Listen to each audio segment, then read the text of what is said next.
truth again. And finally, new rule, the news media has to stop all this ridiculous, over-the-top coverage of the virgin bachelor. No, not that one, this one. Now, I gotta tell you, I have just about had it with the press squealing in delight at every mundane thing the new pope does. Oh, look, he walked across the street. He picked the name Francis. He shook hands. Oh, fuck, he's a 76-year-old executive who got a promotion. They act like he's a baby who just made a boom-boom. In his first tweet, the new pope asked everybody to pray for him, and the media was blown away. Wow, prayer. I never saw that coming. So out of the box. He is amazing. And did you hear he used to ride the bus? It's like we're all suddenly living in a papal tabloid. Popes, they're just like us. They like riding with the top down. They enjoy gossip. They put up with Joe Biden. Look, there are over 1 billion Catholics, just on the back of my gardener's truck.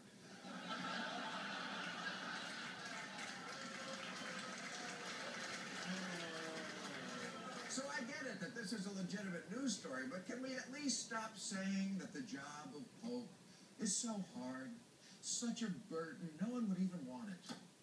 What? Okay, first of all, you're selling an invisible product. It doesn't get any easier than that. No one's ever going to come back from the dead and say, oh, it's bullshit up there, there's no way. It's just an empty lot. Hard job, all the Pope does is talk, and everything you say is right by definition. And you're there for life. Talk about tenure. And what other business could you be in where your company gets caught running a child sex ring since forever, and you still keep your customers?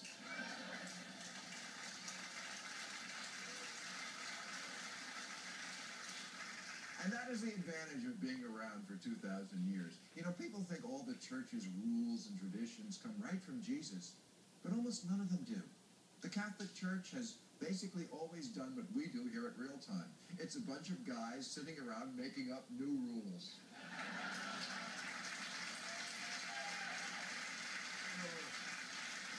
For example, new rule, confession. Jesus never said anything about confession, even thought of it. They pulled that out of their ass in the 12th century. Just like they did with new rule. Women can't be priests. That's also not in the Bible.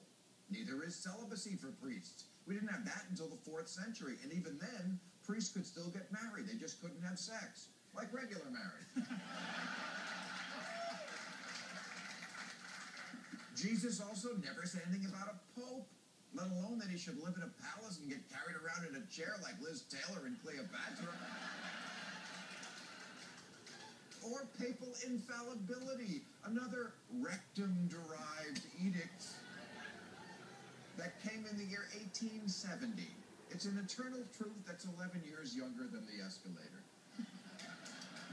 I remember the new rule they made up when I was a little Catholic boy. Okay, first we had new rule, no meat on Fridays. And then one day, and I do mean one day, the Pope went, this just in. Hold on, I'm getting something. New rule, meat okay on Fridays. I mean, the whole thing is just so shamelessly made up as they go along. Or how about this whopper? New rule, not only does God have a son, who's really him, but there's also a Holy Ghost in there, and they're all one person called the Trinity. A Catholic monk named Tertullian made up the Holy Ghost in the 3rd century, and after that, it is true. I tell you, religion, it's like Wikipedia. Anyone can write something in. All right, that's our show. Thank you very much. We're off until next week. We'll be back April 5th. I'll be at the Kroger Center.